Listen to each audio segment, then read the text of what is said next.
So Milan Yep. currently stands third of their group. Yep. Only 2 points behind Salzburg. 3 points behind Chelsea. If they win the last 2 games they're in, it's still up to them. Yes. It's still up to them. If they're they not win, in a position that like Barca or other teams are in. where they have to depend on somebody else. If they win the last and they 2 games, are winnable games. Yes. I said that about the Chelsea matches, but like I mentioned in our group chat, is this Milan, even though they do show improvements, they have been progressing, they are still not ready for the big time matches in Champions League, meaning against your bigger clubs. And you could, especially English clubs. I saw similar matches for them last year against Liverpool during the group stage. And then this year, both Chelsea matches were just dominant performances from Chelsea. The first match, it seemed like Chelsea was just being patient. And even the second match, because Milan will try to play a little high energy, a little aggressive. People will say that they had injuries. I'm not going to use that excuse. Theo was missing the first match, but I'm not going to use any of that in the excuse. I've seen this club play well with injuries, with subs coming off the bench. They play similar,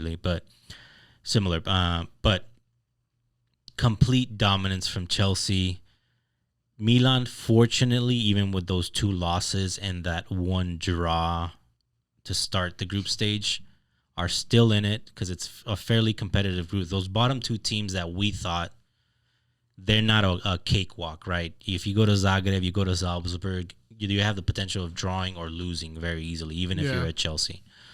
It's the atmosphere that can get right to certain players that might not have as much Champions League experience, like a lot of the Milan players. Right, exactly. So Milan's next match is at Zagreb. It's going to be a tough match, but like I told you guys, it's a must-win from here on out. They're somewhat dependent on what Salzburg and Chelsea do. I think they're better off if Chelsea wins.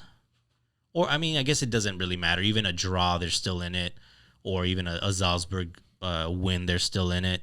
Because they're still, like you said, dependent on the themselves. difference between first and second place is 3 points. Right, exactly. So, first and fourth place. First and fourth, yeah. And then the last match is at home against Salzburg. Very winnable match. But, again,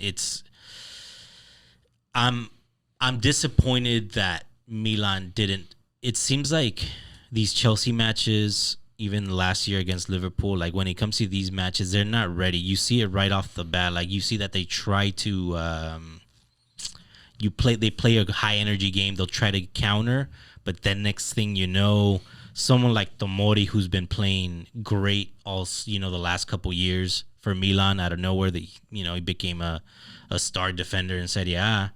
All of a sudden against a Chelsea, like he's showing flaws, mistakes.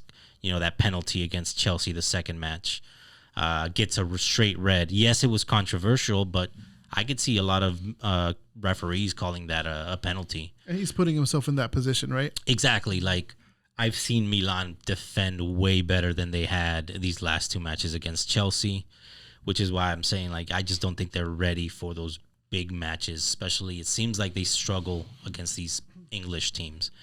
But still hopeful that we can get out of the group stage. I had predicted that Milan would make it past the round of 16. I still have hopes that they do, but these next 2 matches are must-wins. There's no room for draws at this point or losses. Yep. It's starting to look like a similar situation to last year around the same time in the group stage. But I'm crossing my fingers. I'm hopeful that they do get some players back. But again, that's no excuse. They should be playing better. They should win out the rest of the way.